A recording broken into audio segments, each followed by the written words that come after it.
اور سورۃ بقرہ آیت نمبر 156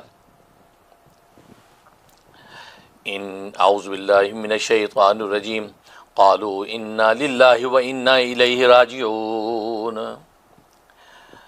تو وہ کہتے ہیں ہم تو اللہ ہی کا مال ہیں اور ہم اسی کی طرف لوٹ کر جانے والے ہیں۔ اب آپ جانتے ہیں کہ انا للہ و انا الیہ راجعون کا جو کلمہ کتنا معروف ہے، کسی بھی مصیبت کے وقت، خاص طور پہ موت کے وقت پڑھا جاتا ہے۔ اس میں عجیب و غریب تاثیر ہے، کیونکہ اس کے اندر یہ کہا گیا کہ ہم اللہ ہی کا مال ہیں اور اللہ ہی کی طرف لوٹ کر جانے والے ہیں۔ کیونکہ اس سے پہلی آیت میں اللہ تبارک و تعالیٰ نے مختلف مصائب کا ذکر کیا جو انسانوں پہ آتی ہے،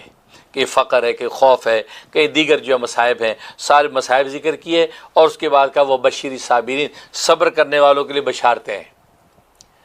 اور ان صبر کرنے والے جو ہیں ان کے اوپر جب کوئی مصیبت پڑتی ہے تو یہ کہتے ہیں انا للہ و انا الیہ راجعون، وہ صبر کرتے اور یہ کہتے ہیں ہم اللہ ہی کا مال ہیں، اگر یہ ہمارا پیارا اللہ کے پاس چلا گیا ہے تو ہم نے اللہ ہی کے پاس چلا جانا ہے، ہم سب اللہ کے ہیں۔ تو یہ گویا کہ یہ بات کہتا ہے۔ تو یہ جو آیت ہے، اس آیت کے ٹکڑے میں بڑی تاثیر ہے گم شدہ چیز کے لیے۔ کوئی چیز آپ کی گم ہو گئی ہے، اب اس کے لیے آپ پریشان ہیں، گمشدہ چیز جو ہے وہ مل جائے، اس کے لیے ہے کہ آپ اس کو 101 دفعہ اس آیت کا ورد کریں، 101 دفعہ اس آیت کا ورد کریں، اول آخر جو ہے 11 مرتبہ درود ابراہیمی، بیٹھ کے ایک جگہ پہ 101 مرتبہ انا للہ و انا الیہ راجعون، انا للہ و انا الیہ راجعون 101 دفعہ پڑھیں۔ پڑھنے کے بعد دعا کر لیں کہ یا اللہ میری جو گمشدہ چیز ہے وہ مجھے مل جائے۔ یہ دعا کر کے آپ اس کو تلاش کرنا شروع کریں، انشاءاللہ بہت جلدی وہ چیز آپ کو مل جائے گی۔ اگر نہیں پہلے دن ملی، دوسرے دن پھر کریں، 3 دن آپ یہ عمل کریں، انشاءاللہ 3 دن میں آپ کی گمشدہ چیز مل جائے گی۔ یہ بہت مجرب ہے۔ اسی طریقے سے اگر کوئی آدمی گم ہو گیا ہے،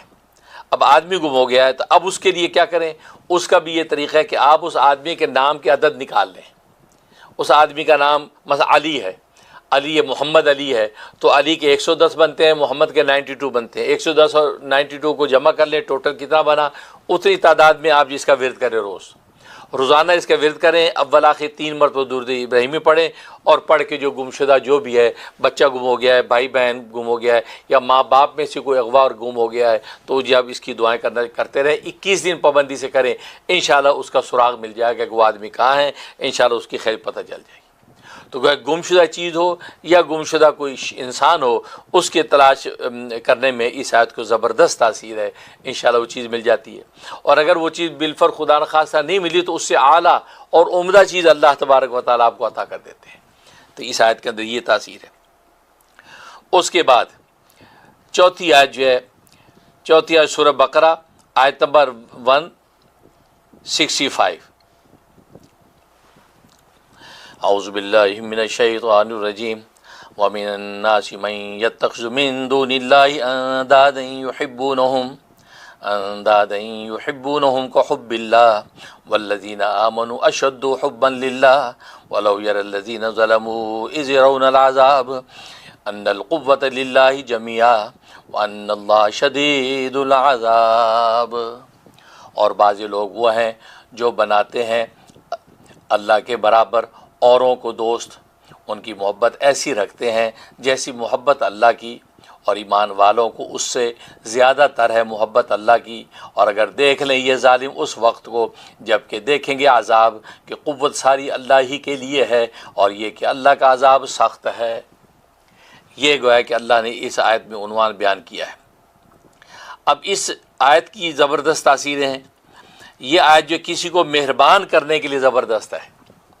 کیونکہ مشرکین مکہ کے حوالے سے اللہ شکایت کر رہے ہیں کہ مشرکین مکہ اپنے بتوں کی ایسی پوجا پاٹ، ایسی محبت کرتے ہیں جیسی کہ محبت اللہ سے ہونی چاہیے تھی،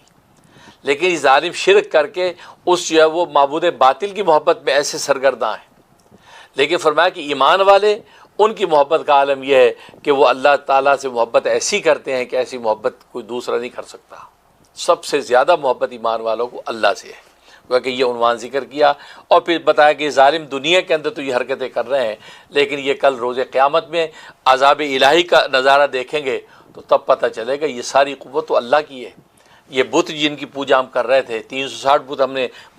بیت اللہ میں سجا رکھے تھے، ان کے پاس تو کوئی قوت ہی نہیں ہے، کسی کام کے نہیں ہے، ہم ان کو اپنا سفارش سمجھتے تھے۔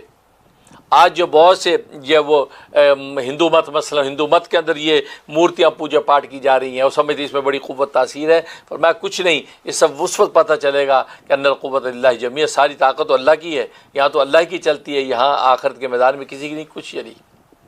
تو وہاں ان کو پتہ چلے گا کہ اللہ کا عذاب کتنا سخت ہے۔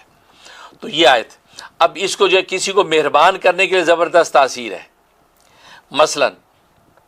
اگر یہ ہے کہ شوہر کو مہربان کرنا ہے، شوہر بیمار یعنی ناراض ہے، تو اس کے کا طریقہ یہ ہے کہ اس کے کھانے پینے کی چیز پر یہ آیت 11 مرتبہ دم کر دیں، 11 مرتبہ یہ آیت پڑھ کے اس کے کھانے پہ دم کر کے، میٹھی چیز پہ دم کرے تو بیسٹ، لیکن اگر میٹھی چیز نہیں کھاتا، کوئی بھی چیز کھاتا اس پہ یہ دم کریں، اول آخر 1 مرتبہ درود ابراہیمی دم کر کے اس کو کھلا دیں، پانی پہ دم کر کے پلا دیں، انشاءاللہ جو پہلے دن ہی اس تاثیر اس کی ظاہر ہو جائے گی، ورنہ 11 دن آپ یہ پورا کر لیں، انشاءاللہ شوہر آپ سے محبت کرنے لگے گا۔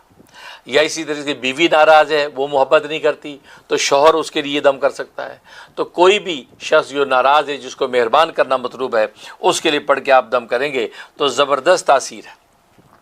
اب رہا بعض دفعہ ایسا رشتہ کہ دور ہے، قریب ہے نہیں کہ اس کو دم کر کے پلا سکیں،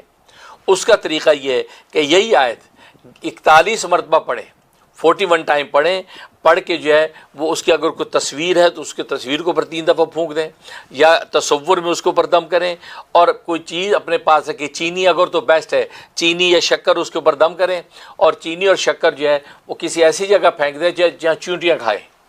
یا چونٹیاں کھا لیں، پر یہ کر دیں، انشاءاللہ وہ شخص جو دور بیٹھا ہے وہ انشاءاللہ آپ کی محبت میں گرفتار ہو جائے گا۔ اور ظاہر ہے کہ جائز محبت کے لیے ہے، ناجائز محبت کے لیے کرنا بالکل حرام ہے، تو جائز محبت کے لیے آپ یہ عمل کریں، کمال کی چیز ہے۔ بیوی روٹ کے اگر میکے چلے گی، آپ یہاں دم کر کے چونٹیوں کو چینی کھلاتے رہیں، انشاءاللہ دیکھنا 11 دن کے اندر بیوی واپس آ جائے گی۔ شوہر جو ناراض ہو کے نکل گیا، اس کے دم کریں، یا اور کوئی بیٹا ہے، آج کل کی دنیا میں بیٹے جو ہے وہ ٹین ایج یا یوتھ جو ہے وہ فوراً بوتھ بنا لیتی ہے، بوتھ بنا کے گھر سے نکل گئی، اب اس کی بوتھ ہی سیدھی نہیں ہوتی، اب کیا کریں؟ اب اللہ کی طرف رجوع کریں، آپ زیادہ سرگردہ نہ ہوں، اللہ کی طرف رجوع کریں، یا اللہ تیرے دل میں سب انسانوں کے جو ہے دل ہیں، تیرے 2 انگلیوں میں سب کے جو ہے